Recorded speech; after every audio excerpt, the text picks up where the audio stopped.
okulisaayo mu kuwumulamu okwo yakatweyungako kino kitundu kyakubiri eky'amawulire agataliiko mutuntu nga nkikuddewo n'ab'ekika ky'Ensenene kyaddaaki abaludde nga baggulana mu kkooti ya Kisekwe Mengo ku bya Katikkiro waabwe Ian Kabali okulya ensowole bakkirizza okuteesa era Kisekwa abasindise wa Mutaka Kalibbala gye banajja alipoota bajanjulire kkooti mu mwezi ogw'E11 olwo balabe ekiddako.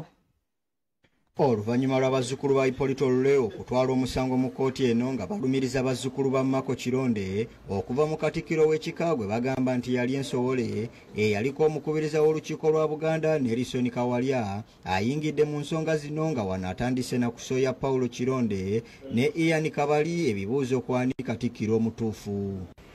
Eyakusomeka waali ali ludo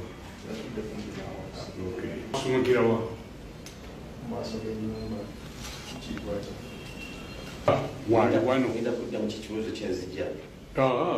damu ekibuuzo eyakusomeka waali wano yaluwa Kalibbala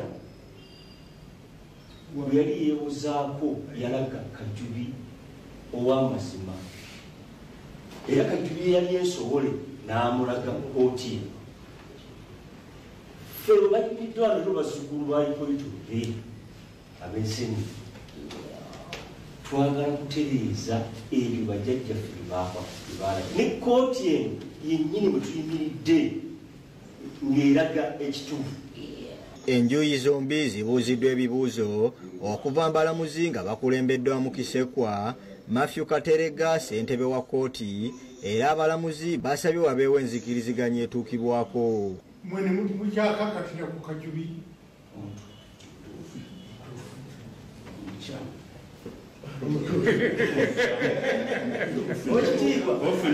oluvannyuma oludda oluwaabi n'oluwaabirwa beevumbye akafubo ne bakkiriziganya ne kkooti ku ky'okuteesa.